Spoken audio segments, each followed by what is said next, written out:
Broadcasting live from the Business Radio X studio in Atlanta, Georgia. It's time for Atlanta Business Radio. Brought to you by Kennesaw State University's Executive MBA program. The accelerated degree program for working professionals looking to advance their career and enhance their leadership skills. And now, here's your host. Lee Kantor here, another episode of Atlanta Business Radio, and this is going to be a good one. But before we get started, it's important to recognize our sponsor, KSU's Executive MBA program. Without them, we couldn't be sharing these important stories. Today on the show, we have Starr Douglas, who is the founder and CEO of FrontHouz. Welcome. Thanks, Lee. Happy to be here. Well, I'm excited to learn what you're up to. Tell us about FrontHouz. How are you serving folks? Yeah, so FrontHouz is the future of hospitality staffing. Our platform sources, vets, and uses AI to train hospitality professionals so that restaurant managers can push a button and receive a fully trained, fully vetted staff member on demand. And then what types of skills do you specialize in? So we're in the front of house in restaurants and event venues. So when I say the front of house, think guest-facing roles like bartenders, servers, hosts, skilled positions of that nature. So since they're customer-facing, how do you help train them so that they understand kind of the nuances of each of the specific places they're going to go to work at? Yeah, so every single restaurant or venue that we onboard, our step one is to take a professional 360-degree virtual tour of their space. And we build this tour, think of like one of those virtual tours you see when you're online touring some sort of real estate property. But we put that together, we label all those table numbers, and then we bring this to the top of the basically to-do list for workers to study before they get there so they can walk around, view all the table numbers, learn the access points. You know, this is table 1, that's table 19, this is the cabinet where the Collins glasses live. So that's step 1. And then we collect training documents, think menus, cocktail build sheets like ingredient lists, steps of service, any other information that's used to train in-house staff. That goes into our portal, and we use AI to analyze these documents and generate quizzes, assessments, any sort of knowledge check to make sure that the staff, they're studying and they're comprehending this material. So then the staff enters there for the first time, they kind of have the lay of the land a little bit. Yeah, for the most part. It's not a completely perfect process, but what we see happen most of the time is these workers, they'll show up day one, they'll have a very general understanding of the table numbers and the layout and the menu, how to upsell, how to make the drinks. But then through repetition and continuously picking up shifts at the same location, they're able to really become just like an extension of the staff. So it's not, or is it meant for the person who, okay, I'm triaging this bad situation and I got to put 2 bodies here for just a shift and that's it? Is it for that, or is it for somebody that, okay, maybe I can get somebody in here and then they can eventually be more of a solution that'll last a while, not just for this one problem I'm having today? Yeah, so there are many different business cases on the venue side, and we refer to all of our businesses as venues. So venues can have many different reasons to using us. Maybe it's somebody calls out, maybe somebody no-shows, maybe they can't find anybody who's qualified to work at their specific location. So in the amount that they use us, it could be every day, it could be a few times a week, a few times a month. It really depends on the business. But we've built this platform for the workforce because the hourly labor market is very different. It's a very different landscape now post-COVID, especially in hospitality. All these restaurant workers in 2020, they lost their jobs, and they now have a lack of job security, knowing what could happen at any point in time. So COVID happened, they lost their jobs, and all of a sudden, where are they going to turn to? Because they still need to pay their bills. So we found that the vast majority of the workforce, they entered the freelance economy, the gig economy, and they started driving for DoorDash and delivering for Instacart, companies like that. And the workers really enjoyed the freedom and the flexibility that those platforms offered. But at the same time, they knew that restaurants paid 2 to 3 times more on average. So we really took all the benefits of the freelance economy, applied it back to restaurants, and gave workers that freedom, the flexibility that they desire. And we pay them within, on average, 10 seconds of clocking out. So we built a solution for the workforce first, knowing that if we can optimize for them and build a solution that attracts the best workers, the best venues have no choice but to follow. So, but it is a two-sided marketplace. Yes. And then you just started first by optimizing for the worker. Yes, we believe that by obsessing over the worker's experience, we can create a very sustainable long-term solution that just delivers what the workforce wants. And then in turn, once you've made the workforce happy, it becomes much easier to serve the business as well. So now, is your relationship with the worker just primarily they're an app user, or are you kind of a temp agency that are helping them get gigs? So we actually have banned the word temp from our vocabulary at our platform. We are very far removed from the concept of temp labor, especially because of all the vetting that goes into being an approved user on the platform. I would say that the experience for the workers more on the former of the two that you mentioned. So they're a user of the app. They're somebody who regularly logs in, sees what shifts, what gigs are available, and then they have 100% freedom and control to select any shift that they want to work. But what if the person wants to hire them, the venue, and what if they want to hire them? Is that cool? Yeah, we don't charge any fees for that. The business is more than welcome. But what we've found by surveying our workers is that 92% of them say no amount of money, no full-time job offer, whatever convinced them to return to full-time W-2 work, because it's just not how they want to work or live their lives anymore. Now, what percent of the workforce wants that level of freedom compared to the percent that wants kind of more security in a full-time or quote-unquote security in a full-time job?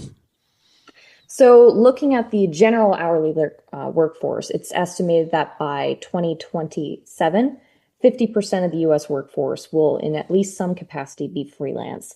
91% of current freelancers across the board say that no amount of money would convince them to return to a full-time job. So it's not just hospitality, even though this is really a perfect use case for it. So our workers, we've surveyed them, and 92% say they don't want a full-time W-2 job anymore.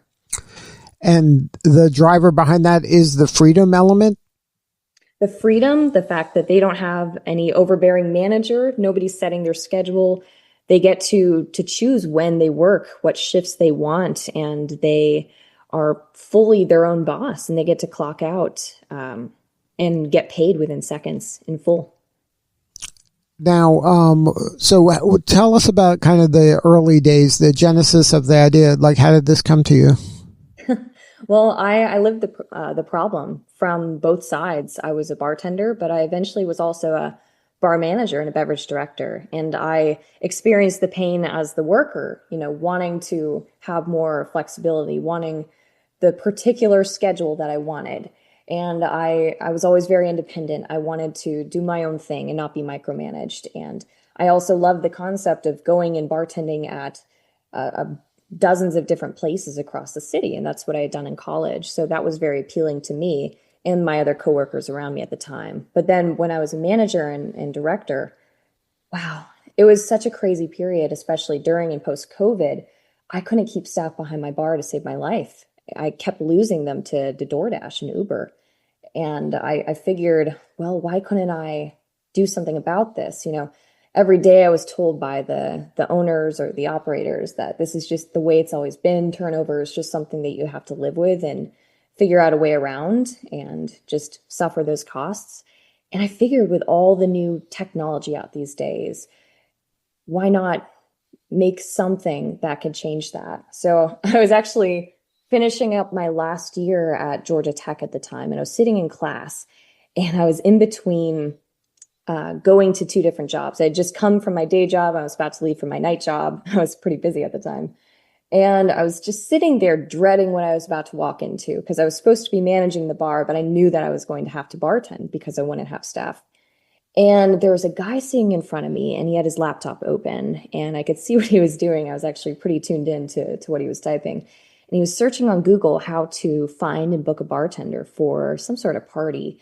And I was just thinking in my head, like, man, if only it was that simple. And then I thought, well, why couldn't it be? Why couldn't I create a platform as intuitive and as easy to use as a DoorDash or an Uber, and instead bring all those benefits to restaurant workers?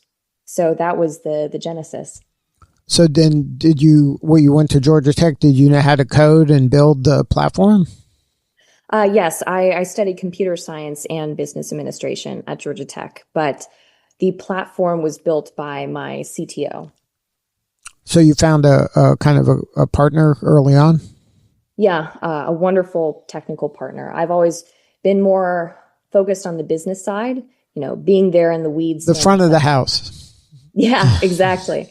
I love being in there and making sure that the customer experience, when I say customer, I mean the venues and the workers, making sure that it is smooth, it's flawless. And, there's so many things that you have to account for when you're dealing with humans and automating human scenarios and things that can happen in life. So being out there in the field and just spending time with our different stakeholders and optimizing our operations, that's really been one of my areas: strategy, growth, business development, and product strategy, helping guide, take that feedback and then guide where we're going to go on our technological roadmap. So I would imagine you build some minimum viable product first and then kind of tested it with a venue?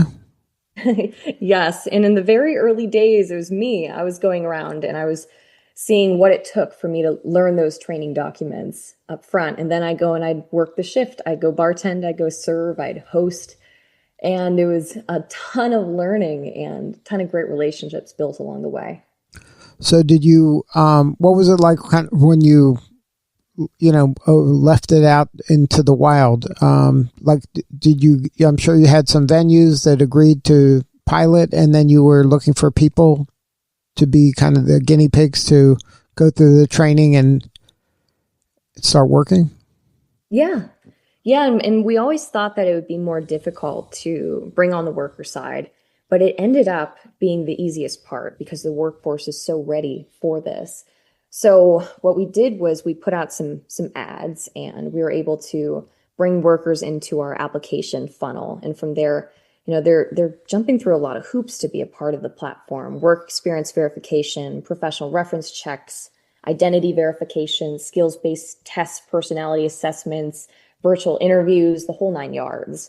So we can really get a good sense of who they are, their experience, their personality, which are both so equally important in the front of house. So we get these workers onto the platform and then just let them loose and see what breaks, see what we need to do to fix it. And what was really interesting was that we didn't spend a ton of time nor money on marketing or these ads, but we ended up pretty soon or pretty early on having a wait list of over 20,000 workers who wanted to work through us.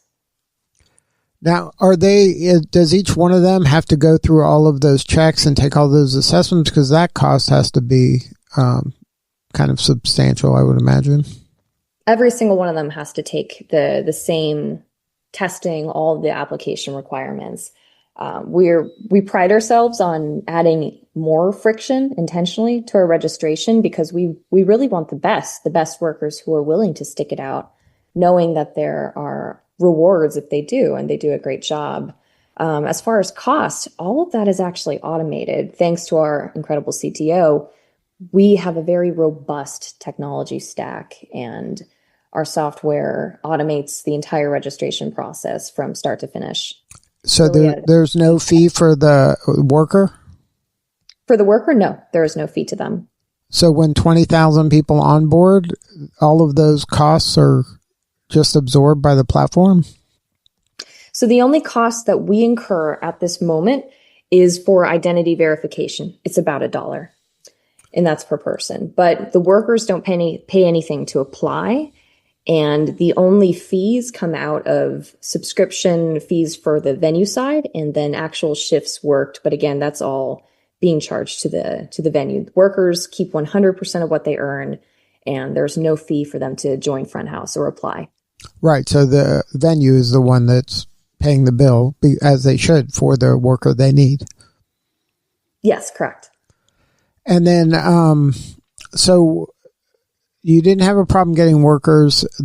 So was it more, talk about kind of educating the venues in order to try this? The need sounds kind of desperate, so I don't know how much education it would take. I guess they would have to believe, your promise. But once you started getting some success there, then I would imagine it probably quickly word of mouth spread. Yeah, word of mouth has been a huge driver for us and referrals. The venue side, to get them to trust us, it was an interesting scenario. We had to do a lot manually at first to have confidence in our numbers. So what I mean by that, we've averaged a 99% shift fulfillment rate. We filled 99% of shifts successfully to date. And across all those shifts, our average star rating for our workforce is 4.95 out of 5. So we needed to build that up and, reach scale and optimize our operations. And we made some really great early partners who were trusting of us. But now it's at a point where our numbers are very strong and we know them very well. We track our data in the most intense way you can possibly imagine. And just leveraging those numbers and our past success, it's pretty easy to at least get a company to try us out, just see it for themselves. And that once they do, it's pretty much a no-brainer. It works. It works really well. Now those numbers sound like they'd be better than what they were getting with kind of their traditional hiring. Yeah, the traditional hiring process, especially for hospitality, which is really the only industry that I can speak to specifically to this, but the average cost to turn over an employee is roughly about $6,000 in hospitality. And especially the post-COVID world, so many restaurant owners and managers, they're getting stood up on interviews. And I was reading something the other day. There were 25 interviews scheduled. Only 2 of them showed up, and only 1 of them was even a possible candidate to be hired. So it's weeks, if not months, of spinning wheels and spending money and, churning out dollars through Indeed ads and just kind of seeing what you get. And at that point, when you finally find somebody who's decent enough to take the job, then they're turning around and quitting in days, if not weeks. So can venues just kind of outsource all their employees to you? Has that happened? It's possible. Atlanta Falcons and Atlanta United, they're one of the examples of companies that do that. They're more events driven. They do have full service dining facilities on site at their training camps. So we do 100% of their staffing in the front of house at the Atlanta Falcons training camp in Flowery Branch, for instance. But could a restaurant or a bar do that? They don't have a bar. They don't really encourage the football Right, players. I know they don't, but could just a random, in the city, just some restaurant or bar, could they just say, you know what, let's let front of the house be our they're the ones hiring now? Absolutely. But that hasn't happened yet? It has, but I'll keep those stories for another time. We could really get into the weeds on that one. Because if it's such a problem and you have a solution, why wouldn't people just want to solve the problem? Yeah, I get it. Well, something that is a really great scenario we run into. A lot of our companies we work with have good culture. We have the best workers. So we really try to partner with the best venues, the ones that are very inclusive and welcoming. And, most of the time when you factor in that great culture and high volume, it means you're making really great money in the front of house. And the great problem we run into when it comes to why wouldn't they just use us for 100% of their staff is a lot of these companies will have at least a small base team of core people who sometimes have been there for years. And that is, well, number one, it's great for them, but it's helpful for our staff as well because they have a big support network around them. So even if somebody's coming in for their first shift, they haven't been there before, and they've studied online, they can still go up to somebody who's been there for years and just tag team with them, stand side by side with them, and learn the ropes together. Right. So that's kind of optimal on both sides. So you have somebody who's there, been there, done that, has some history. So the new people can go to them to understand maybe some of the subtleties. Exactly. Now, is the growth map include kind of back of the house? Are you like going to start expanding into like chefs and sous chefs and folks behind, on the back?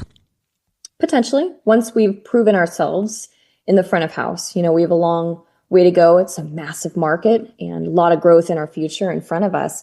So right now we're staying very specialized, very focused on the front of house, because by staying this level of specialized, we're able to maintain quality control, unparalleled quality control on both the venue and the worker side. Now, is this bootstrapped or did you get funding? We've raised one round that is closed, and we're closing our second funding round right now. And your work is primarily in the metro Atlanta area? Yes. Atlanta was our home market. It's our first market ever, but we recently have done soft launches in Buffalo, New York, and Orlando, and we have worked with events companies in major cities nationwide. So we've piloted this, especially on the worker side, in over 16 markets, East West Coast. So when you got the 20,000, they were coming from, it wasn't all Atlanta based, or? That was actually all Atlanta based. There's that many folks out there?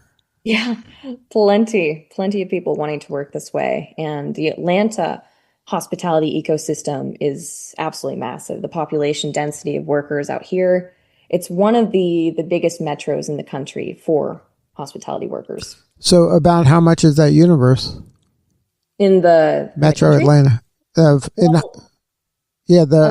just trying to get a handle on 20,000 out of a million, 20,000 out of what? Oh, in the seven figures. I believe last time I checked in the past couple months, Atlanta was the number 6 largest metro hub for hospitality workers. Wow.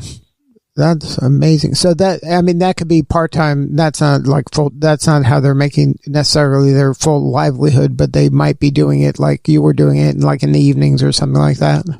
Yeah, exactly. And I mean, when you think about it, hospitality is 10% of our GDP. The market for this is just absolutely massive. Where we can go across the country, there are virtually no limits, especially when you go back to what you asked a moment ago about expanding into the back of house or other sectors or verticals within hospitality, because we're still very focused on our lane right now at the front of house. But, there's a very large door open for the other areas. So what do you need more of? How can we help you? You need more venues? You need more workers? It doesn't sound like you need more workers, but what do you need more of? Money? So the number one thing that we are building out right now is the venue side. There are so many restaurants and event venues in Atlanta, really, well, across the country, that are struggling with staffing. And it's because they're looking for their workers in an outdated way.